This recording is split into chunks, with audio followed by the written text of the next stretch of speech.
নমস্কার বন্ধুরা, আজ আমি আপনাদের শোনাব বিভূতিভূষণ বন্দ্যোপাধ্যায়ের রচিত একটি ছোট গল্প উইলের খেয়াল। গল্পটি শেষ পর্যন্ত শোনার অনুরোধ রইল আপনাদের কাছে। আর হ্যাঁ, গল্পটা যদি এতটুকু ভালো লেগে যায়, চ্যানেলটিকে সাবস্ক্রাইব করতে ভুলবেন না কিন্তু। ধন্যবাদ। দেশ থেকে রবিবার ফিরছিলাম কলকাতায়। সন্ধ্যার আর বেশি দেরি নেই। একটু আগে থেকেই প্ল্যাটফর্মে আলো জ্বলেছে। শীতও খুব বেশি। এদিকে এমন একটা কামরায় উঠে বসেছি যেখানে দ্বিতীয় ব্যক্তি নেই যার সঙ্গে একটু গল্পগুজব করি। আবার যার তার সঙ্গে গল্প করেও আনন্দ হয় না। আমার দলের কোনো লোকের সঙ্গে গল্প করে কোনো সুখ পায়নি, কারণ তারা যে কথা বলবে সে আমার জানা। তারা আমারই জগতের লোক, আমার মতোই লেখাপড়া তাদেরও। আমার মতোই কেরানিগিরি কি স্কুল মাস্টারি করে। আমারই মতো শনিবারে বাড়ি এসে আবার রবিবারে কলকাতায় ফেরে। তারা নতুন খবর আমায় কিছুই দিতে পারবে না। সেই একঘেয়ে কলকাতার মাছের দাম, সিসি খেলা, ইস্ট বেঙ্গল সোসাইটির দোকানে শীতবস্ত্রের দাম, চণ্ডীদাস কি সাবিত্রী ফিল্মের সমালোচনা, এসব শুনলে গা বমি বমি করে। বরং বেগুনের ব্যাপারী কি কন্যাদায়গ্রস্ত বৃদ্ধ পাড়াগায়ে ভদ্রলোক কি দোকানদার, এদের ঠিকমতো বেছে নিতে পারলে কথা বলে আনন্দ পাওয়া যায়, কিন্তু বেছে নেওয়া বড় কঠিন।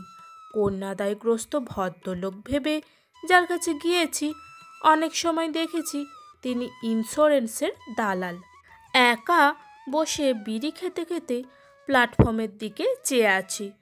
এমন সময় দেখি আমার বাল্য বন্ধু শান্তিরাম হাতে একটা ভারী বোঁচকা ঝুলিয়ে কোন গাড়িতে উঠবে ব্যস্তভাবে খুঁজে বেড়াচ্ছে। আমি ডাকতেই এই যে বলে এক গাল হেসে আমার কামরার সামনে এসে দাঁড়িয়ে বললে, বোঁচকাটা একটুখানি ধর না ভাই, ক্লায়েন্টলি। আমি তার বোঁচকাটা হাত বাড়িয়ে গাড়িতে তুলে নিলাম। পিছনে পিছনে শান্তিরামও হাঁপাতে হাঁপাতে উঠে আমার সামনের বেঞ্চিতে মুখোমুখি হয়ে বসল। খানিকটা ঠান্ডা হয়ে আমার দিকে হাত বাড়িয়ে বললে, বিড়ি আছে? কিনতে ভুলে গেলাম তাড়াতাড়িতে। আর ক মিনিট আছে? 6:45 না রেলওয়ের? আমি ছুটছি সেই বাজার থেকে, আর ওই ভারী বোঁচকা। বাবা, প্রাণ একেবারে বেরিয়ে গিয়েছে। কলকাতায় বাসা করা গিয়েছে ভাই। শনিবারে শনিবারে বাড়ি আসি। বাগানের কলাটা মূলোটা যা পাই নিয়ে যাই। সেখানে তো সবই বুঝলে না, দাঁতন কাঠিটা স্তক, তাও নগদ পয়সা। প্রায় 3-4 দিনের বাজার খরচ বেঁচে যায়। এই দেখো, ওল, পুঁইশাক, কাঁচা লঙ্কা, পাটালি। দেখি দেশলাইটা দাও। শান্তিরামকে পেয়ে খুশি হলাম। শান্তিরামের স্বভাবই হচ্ছে একটু বেশি বকা, কিন্তু তার বকুনি আমার শুনতে বড় ভালো লাগে। সে বকুনির ফাঁকে ফাঁকে এমন সব পাড়াগাঁয়ের ঘটনার টুকরো ঢুকিয়ে দেয় যা গল্প লেখায় চমৎকার, অতি চমৎকার উপাদান। ওর কাছে শোনা ঘটনা নিয়ে 2-একটা গল্প লিখিয়েছি এর আগে। মনে ভাবলাম, শান্তিরাম এসেছে, ভালোই হয়েছে। একা 4 ঘন্টা রাস্তা যাব, তাতে আবার এই শীত। তাছাড়া এই শীতে ওর মুখে গল্প জমবেও ভালো। হঠাৎ শান্তিরাম প্ল্যাটফর্মের দিকে মুখ বাড়িয়ে ডাকতে লাগলো, অবনী, ও অবনী, এই যে এই গাড়িতে এসো। কোথায় যাবে ভায়া? গুটি 3-4 ছেলে মেয়ে, এক 25-26 বছরের স্বাস্থ্যবতী সুশ্রী একটি পাড়াগাঁয়ের বউ আগে আগে, পিছনে একটা ফর্সা একহারা চেহারার লোক, সবার পিছনে বাক্স প্যাটরা মাথায় 2টি কুলি। লোকটি আমাদের কামরার কাছে এসে দাঁড়িয়ে বললে, এই যে দাদা, কলকাতা ফিরছেন আজই? আমি আমি একবার এদের নিয়ে যাচ্ছি 5 ঘড়ার ঠাকুরের থানে। মসলন্দপুর স্টেশনে নেমে যেতে হবে, বাস পাওয়া যায়। দলটি আমাদের গাড়ি পাশ দিয়ে এগিয়ে গিয়ে খালি একটা ইন্টার ক্লাস কামরায় উঠল। শান্তিরাম চেয়ে চেয়ে দেখে বললে, তাই অবনী এখানে এলো না? ইন্টার ক্লাসের টিকিট কিনা? আঙুল ফুলে কলা গাছ একেই বলে। ওই অবনীদের একসময় খাওয়া জুটতো না, আজ দল বেঁধে ইন্টার ক্লাসে চেপে বেড়াতে যাচ্ছে। ভগবান যাকে দেন, আমাদের বোঁচকা বয়স আর। গাড়ি ছাড়ল। সন্ধ্যার পাতলা অন্ধকারে পাম্পিং ইঞ্জিনের সেট, কেবিন ঘর, ধূমাকীর্ণ কুলি লাইন শর্ট করে দুপাশ কেটে বেরিয়ে চলেছে। সামনে সিগন্যালের সবুজ বাতি, তারপর দুপাশে আখের ক্ষেত, মাঠ, বাবলা বন। শান্তিরামের গলার সুর শুনে বুঝলাম সে গল্প বলার মেজাজে আছে। ভালো করে আলোয়ান গায়ে দিয়ে বসলাম, উৎসুক মুখে ওর দিকে চেয়ে রইলাম। শান্তিরাম বললে, অবনীকে এর আগে কখনো দেখনি? নিশ্চয়ই দেখেছ ছেলেবেলায়। ও আমাদের নিচের ক্লাসে পড়তো আর বেশ ভালো ফুটবল খেলতো, মনে নেই তোমার? ওর বাবা কোর্টে নকল নবিশি করতেন। সংসারের অভাব অনটন টানাটানি বেড়েই চলেছিল। সেই অবস্থায় অবনীর বিয়ে দিয়ে বউ ঘরে আনলে। বললেন, কবে মরে যাব, ছেলের বউয়ের মুখ দেখে যায়। বাঁচলেন না বেশি দিন। এক পাল পুষি আর এক রাস দেনা ছেলের ঘাড়ে চাপিয়ে দিয়ে বুড়ো সংসার থেকে বিদায় নিলেন। তারপর কি কষ্টটাই গিয়েছে ওদের। অবনী পাশ করতে পারলে না, চাকরিও কিছু জুটল না।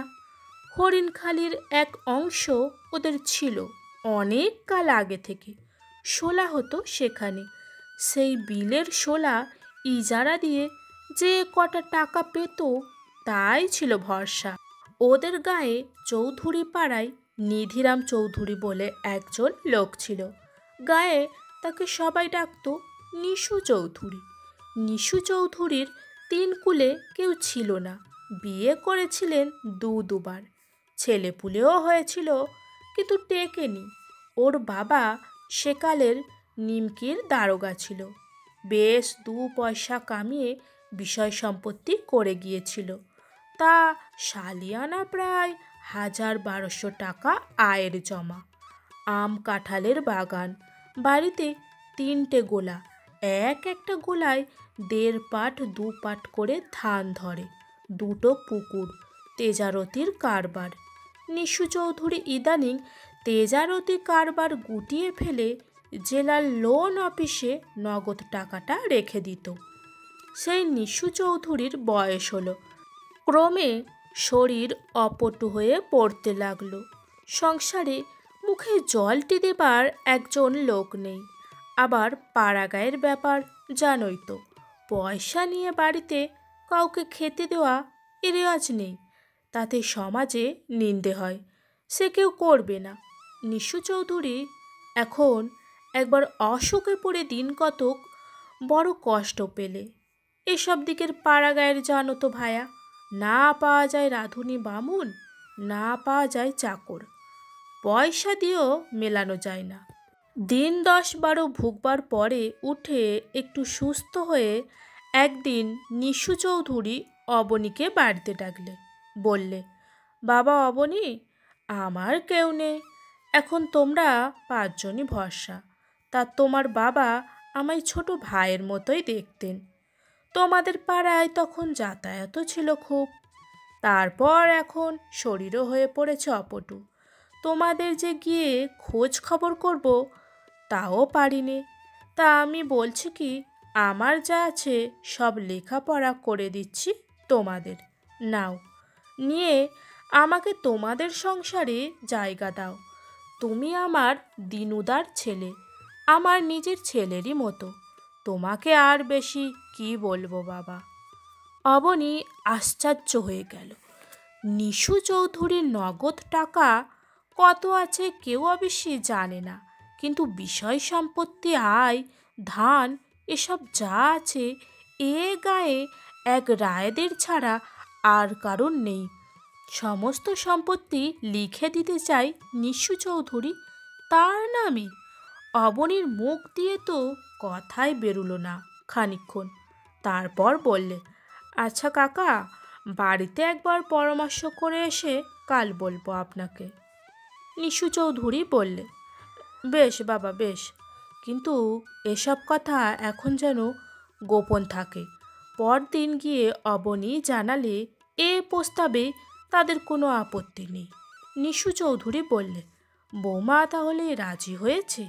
দেখো তাহলে, আমার একটা স্বাদ আছে বাবা, সেটা বলি। আমার এত বড় বাড়িখানা পড়ে আছে, অনেক দিন এতে মা লক্ষ্মীদের চরণ পড়েনি, ঠিকমতো সন্ধে পর্যন্ত পড়ে না। তোমাদের ও বাড়িটা তো ছোট, ঘর দরে কুলোয় না, তাছাড়া পুরনোও বটে। তোমরা আমার এখানে কেন আসছো না?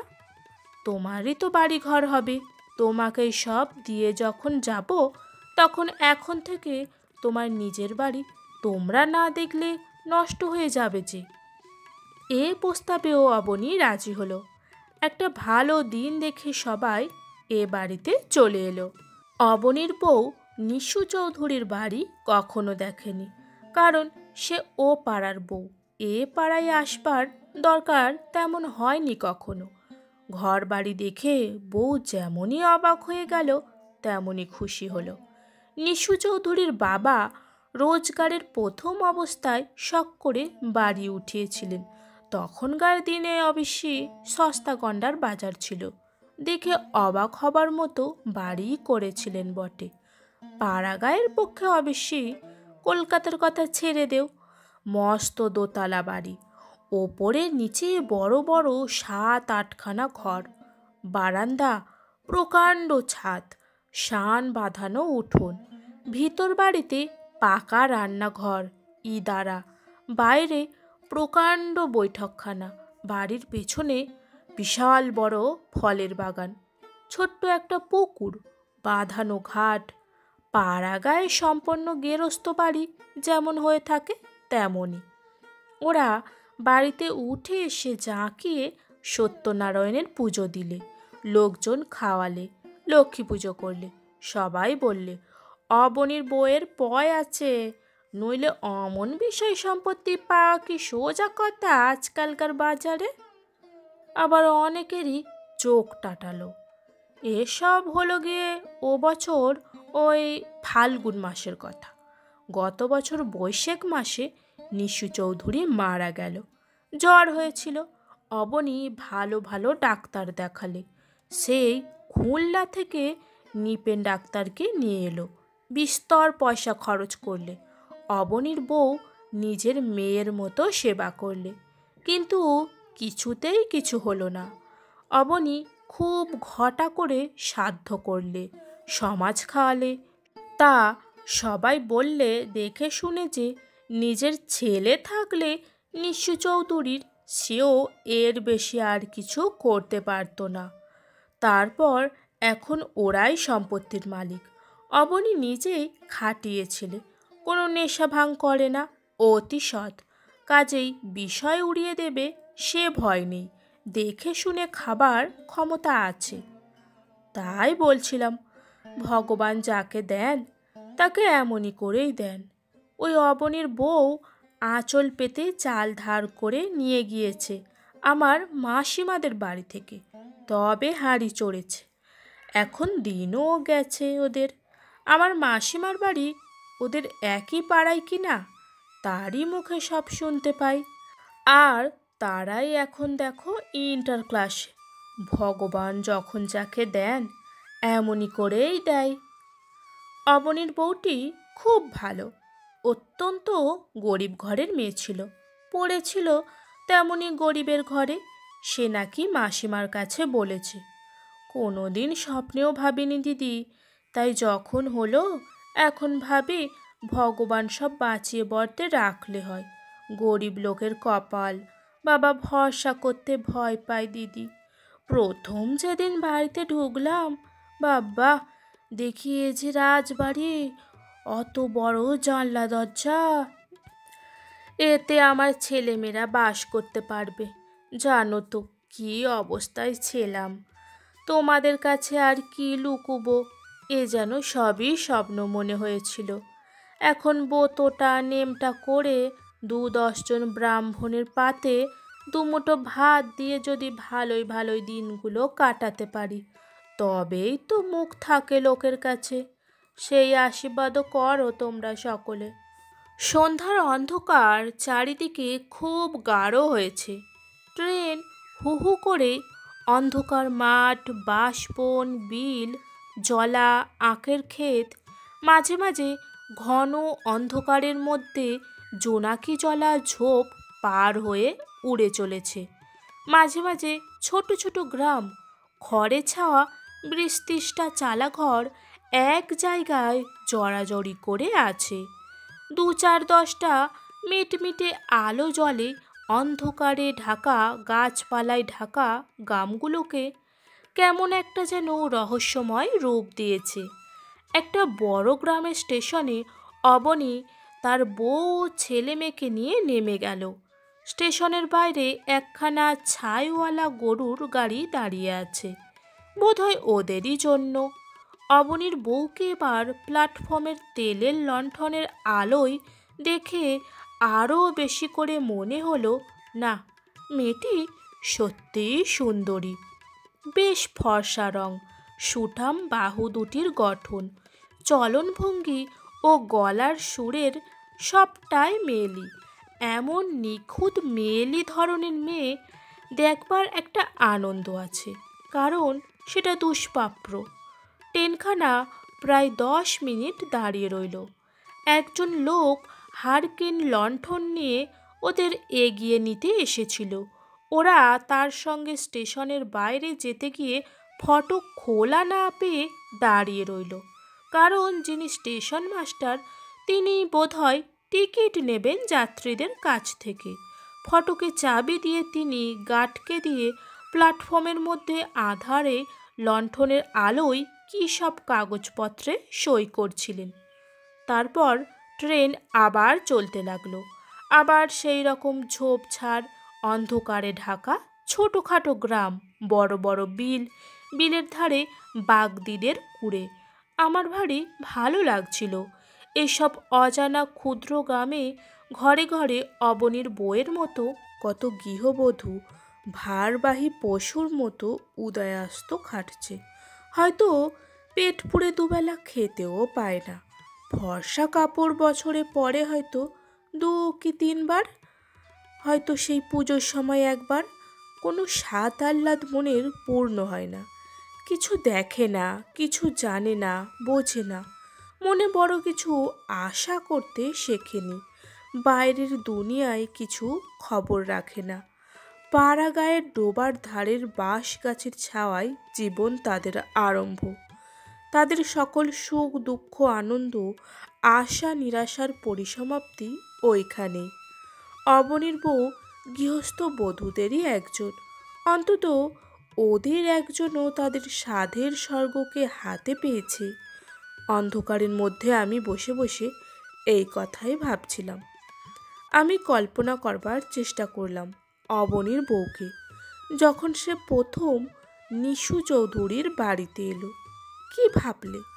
অত বড় বাড়িটা দেখে, অত ঘর দৌড়, যখন প্রথম জানলে যে সংসারের দুঃখ দূর হয়েছে, প্রথম যখন সে তার ছেলে মেয়েদের ফর্সা কাপড় পরতে দিতে পারলে, আমি কল্পনা করলাম 10 খরার হাট থেকে অবনী বড় মাছ, সন্দেশ, ছানা কিনে বাড়িতে এসেছে।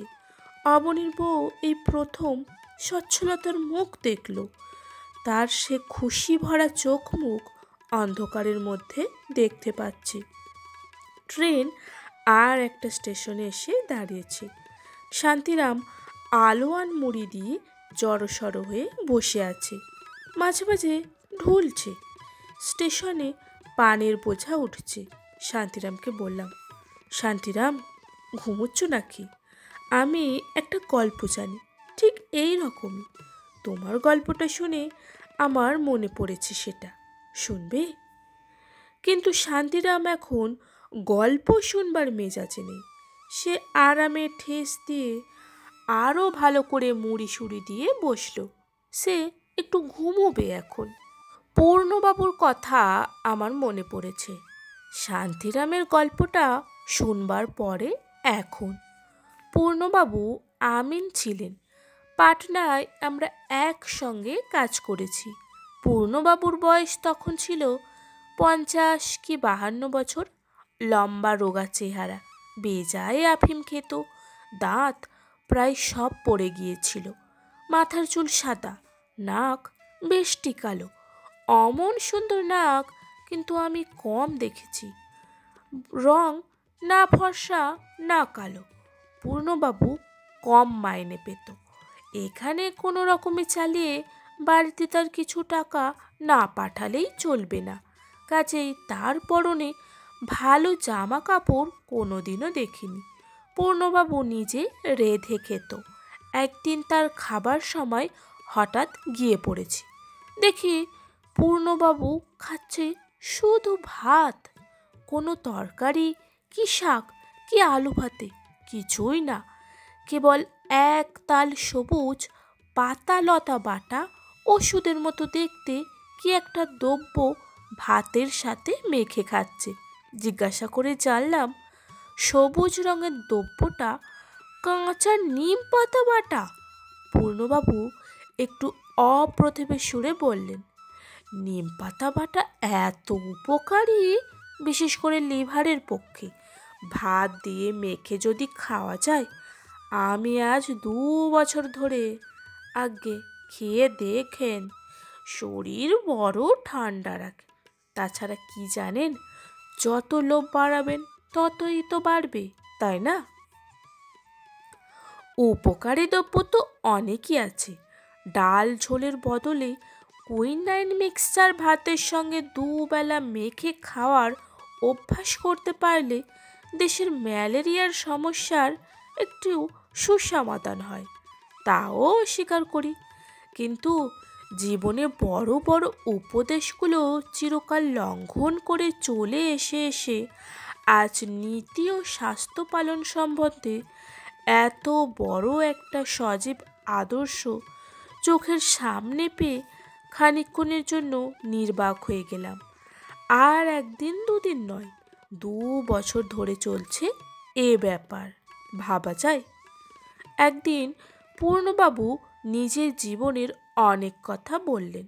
কলকাতায় তাদের বাড়ি, ভবানীপুরে। তার এক পিসিমা আছেন, একটু দূর সম্পর্কের। সেই পিসিমার মৃত্যুর পরে তার সম্পত্তির উত্তরাধিকারী হবেন পূর্ণবাবু। কিন্তু পিসিমা মরি মরি করছেন আজ 30-35 বছর। পূর্ণবাবুর বিবাহ হয় বাগবাজারের সম্ভ্রান্ত বংশের মেয়ের সঙ্গে। তবে তখন তাদের অবস্থা খুব ভালো ছিল না। পূর্ণবাবুদের পৈতৃক বাড়িও নেই কলকাতায়। ভবানীপুরে খুব আগে নাকি প্রকাণ্ড বাড়ি পুকুর ছিল। এখন কিন্তু তাদের 2 পুরুষ ভাড়া বাড়িতেই থাকে। পূর্ণবাবুর 18-19 বছর বয়সে পিতৃবিয়োগ হয়। তিনি ছেলের জন্য শুধু যে কিছু রেখে যাননি তা নয়, ছেলেটিকে লেখাপড়াও শেখাননি। কারণ তিনিও জানতেন এবং সবাই জানতো যে তার দরকার নেই।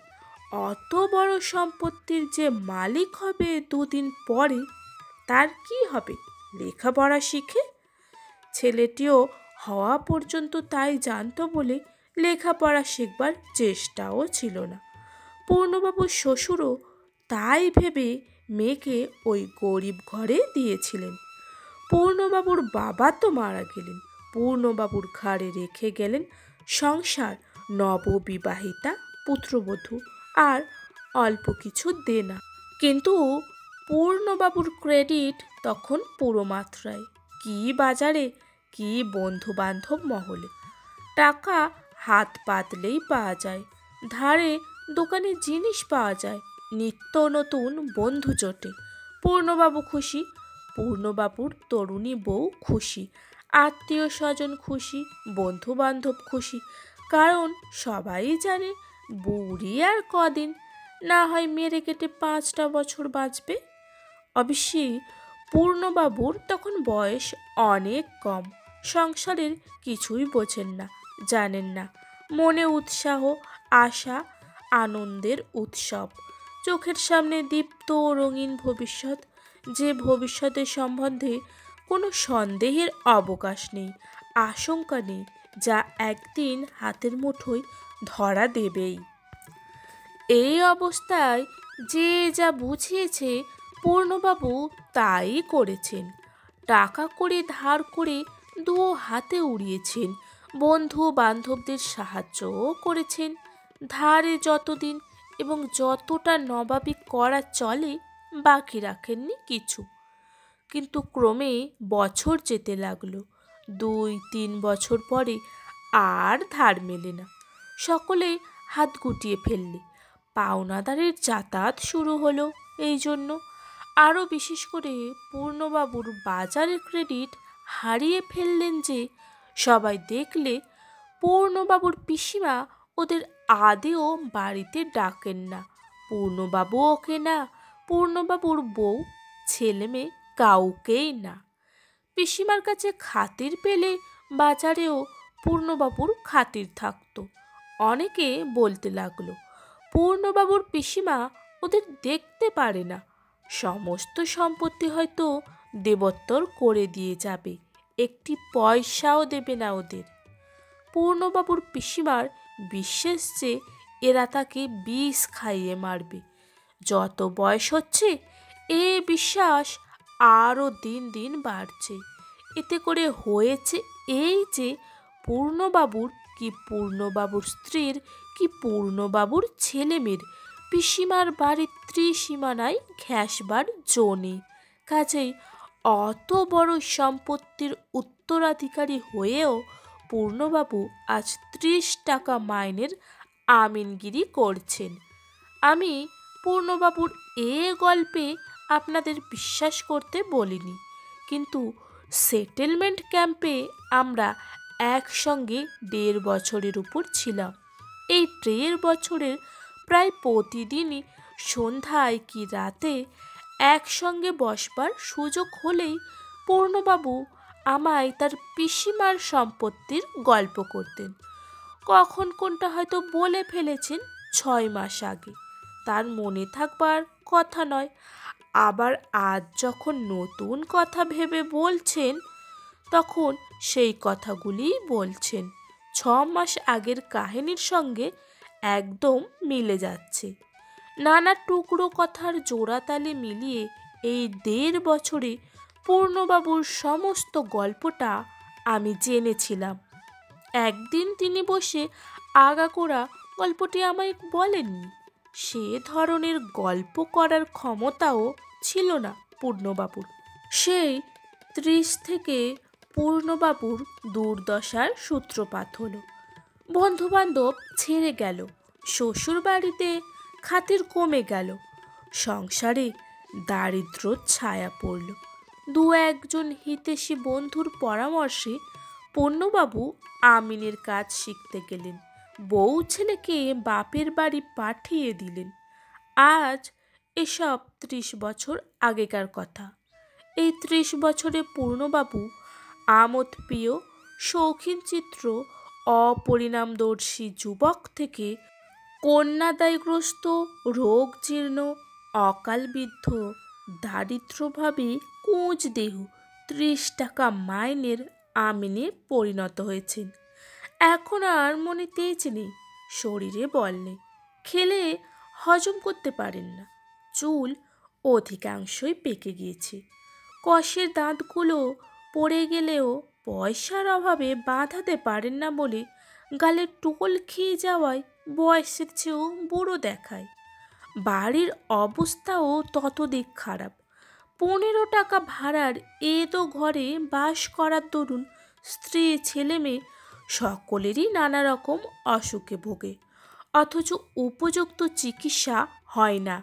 3টি মেয়ের বিয়েতে পূর্ণবাবু যাকে বলে একেবারে সর্বশান্ত হয়ে গিয়েছেন, অথচ মেয়ে 3টির প্রথম 2টি ঘোর অপাত্রে পড়েছেন।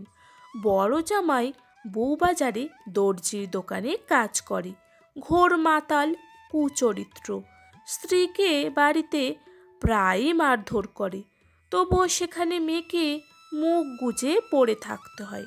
বাপের বাড়ি এলে শোবার জায়গা দেওয়া যায় না। মেজো জামাই মাতাল লয় বটে, কিন্তু তার 1 পয়সা রোজগারের ক্ষমতা নেই। রেলে সামান্য কি চাকরি করে।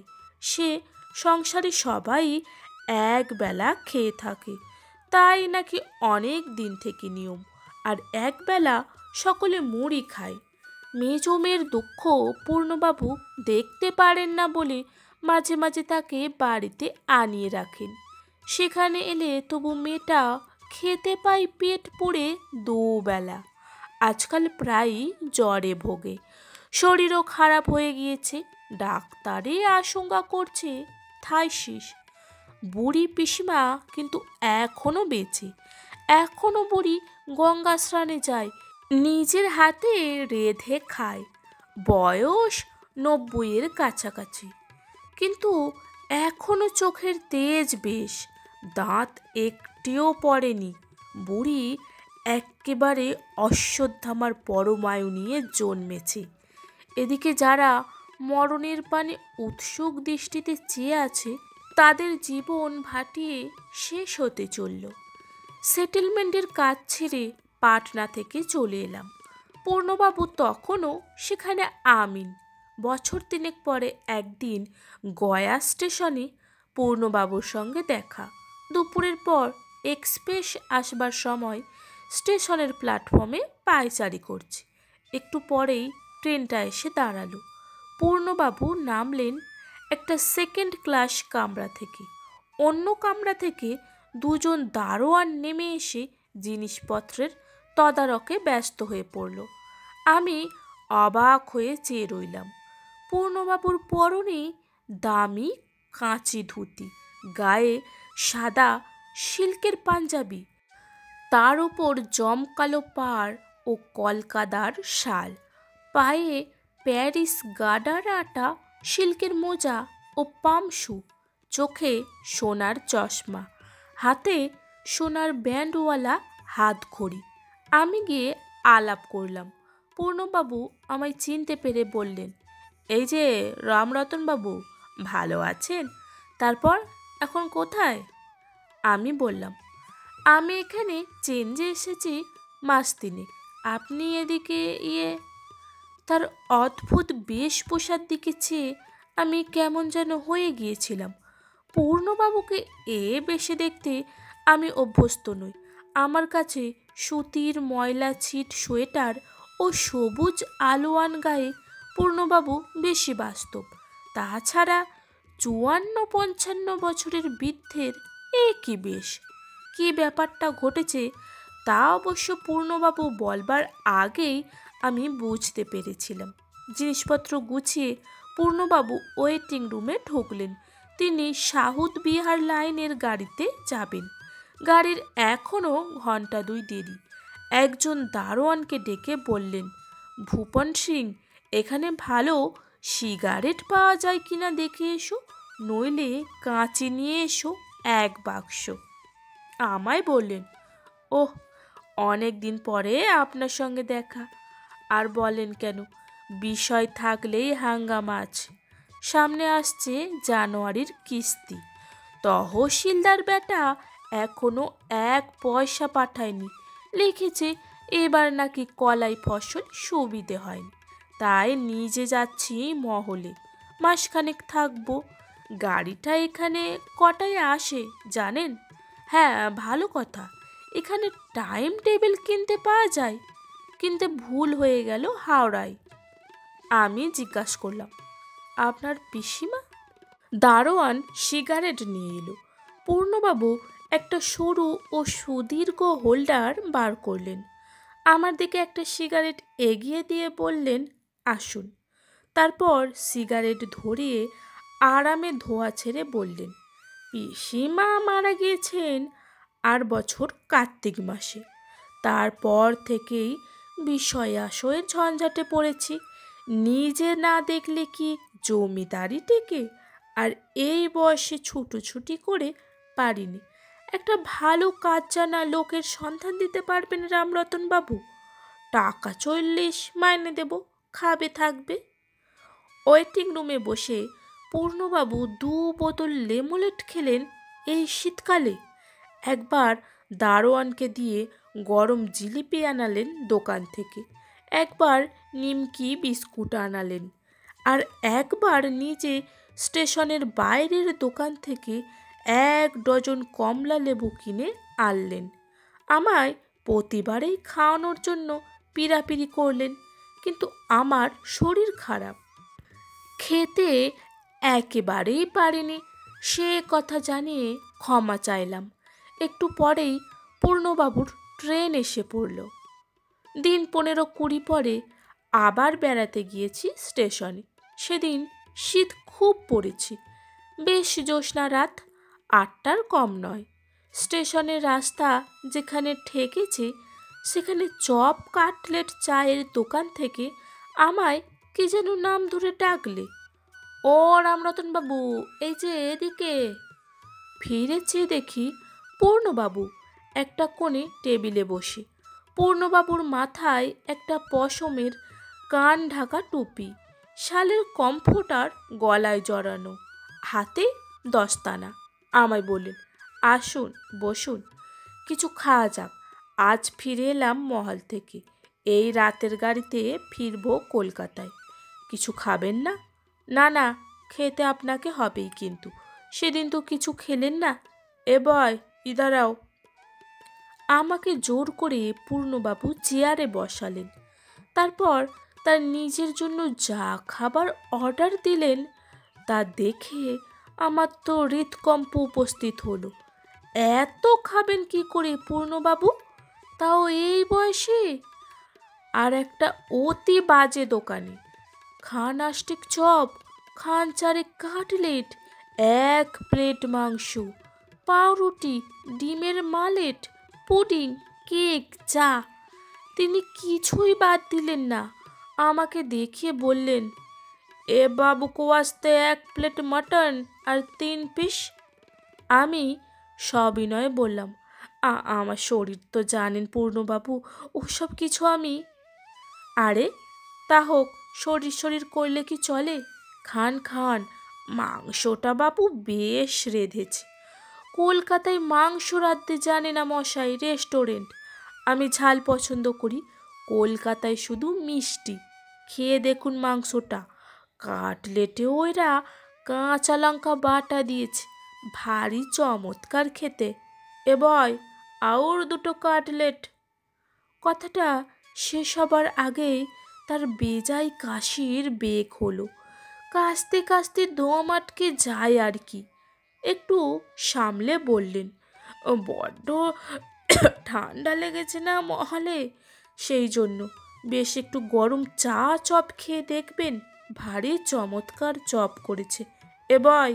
আমি কথাটা মুখ ফুটে বললাম, পূর্ণবাবু, আপনার শরীরে এসব খাওয়া উচিত নয়। আর এ ধরনের দোকানে তো খুব ভালো খাবার দেয়া হয় না। চা বরং খান 1 কাপ, কিন্তু এত এগুলো খেলে। পূর্ণবাবু হেসে উড়িয়ে দিলেন, খাবো না বলেন কি রামরতনবাবু? খাবার জন্যই তো সব। শরীরকে ভয় করলেই ভয়, ও সব ভাবলে কি আর হয়? আপনিও যেমন। রেস্টুরেন্ট থেকে বার হয়ে এসে আমায় নিচু স্বরে বললেন, কিছু মনে করবেন না রামরতনবাবু, একসঙ্গে অনেক দিন কাজ করেছে এক জায়গায়। এখানে কোনো ভালো বাইজির বাড়িটারি জানা আছে? থাকে তো চলুন না আজ রাতটা। শুনেছি পশ্চিমে নাকি ভালো ভালো, কলকাতায় না হয় আজ নাই ফিরলাম। আমি বুঝিয়ে বললাম, পশ্চিমের যে সব জায়গায় ভালো বাইজি থাকে গয়া সে তালিকায় পড়ে না, বিহারের কোথাও নয়। কাশী, লখনৌ, দিল্লি, ওদিকে সত্যিকারের বাইজি বলতে যা বোঝায় তা আছে। পূর্ণবাবু বললেন, পাটনাতে নেই? আমার তাই মনে হয়। এদিকে আর কোথাও নেই, না হয় এমনই আর কোথাও। কোথাও কিচ্ছু নেই, আমি ঠিক জানি। পূর্ণবাবু ওয়েটিং রুমে ঢুকে আমায় বসতে বললেন। পূর্ণবাবুকে আরও বেশি বিদ্ধ দেখাচ্ছিল। আমি তার বাড়িতে কে কেমন আছে জিজ্ঞেস করলাম। থাইসিসের রোগী সেই মেয়েটিকে বাড়িতে রেখেই চিকিৎসা করাচ্ছেন। বড় ছেলেটি বাপের সঙ্গে ঝগড়া করে নিরুদ্দেশ হয়ে গিয়েছে আজ বছর 2 সম্পত্তি পাবার আগেই। কাগজে বিজ্ঞাপন দিয়ে তার খোঁজ করছেন। অনেকক্ষণ পর্যন্ত এসব গল্প শুনলাম বসে বসে। পূর্ণবাবু গল্পের মধ্যে আরও 2 বার চা নিয়ে খেলেন। ব্যাগ খুলে ওষুধ খেলেন 3-4 রকম, কোনোটা কবিরাজি, কোনোটা বা পেন্ডেন। 2 প্যাকেট সিগারেট শেষ করলেন। দেখলাম পূর্ণবাবু চিরবঞ্চিত জীবনের সর্বগ্রাসী তৃষ্ণায় ভোগ লালসা মেটাতে উদ্যত হয়েছেন বিকারের রোগীর মতো, চারিধারে ঘনায়মান মৃত্যুর ছায়ার মধ্যে। স্বল্পতৈল জীবনদ্বীপের আলো যত সংকীর্ণ থেকে সংকীর্ণতর জ্যোতিবিত্রের সৃষ্টি করছেন, উনি ততই আগ্রহে যেখানে যা পাবার আছে পেতে চান, যা নেবার আছে নিতে চান। জীবনে ওর যখন সুবৃষ্টি এলো, জল না পেয়ে তখন তা আধমরা। সেই এলো, কিন্তু এত দেরি করে ফেললো যে আমায় বললেন একটু কিছু বাড়াবাড়ি খেলেই ওষুধ খেয়ে রাখি, আর হজম করতে পারিনি এখন। আমাদের পাড়ায় আছে গদাধর কোবরেজ, খুব ভালো চিকিৎসা করে। 1 হপ্তার ওষুধ নেয় 2 টাকা। তারই কাছে ভাবছি এবার যাবো একবার। পূর্ণবাবুর সেই নিম পাতা বাটা মেখে ভাত খাওয়ার কথা আমার মনে পড়ল। আরও মনে পড়ল পূর্ণবাবুর প্রথম জীবনের শৌখিনতার কথা। এখন তিনি বুঝেছেন আর বেশি দিন বাঁচবেন না। চিরবঞ্চিত জীবনের সর্বগ্রাসী ভোগ লালসা তার বিকারের রোগীর মতো অসংযত, অবুঝ।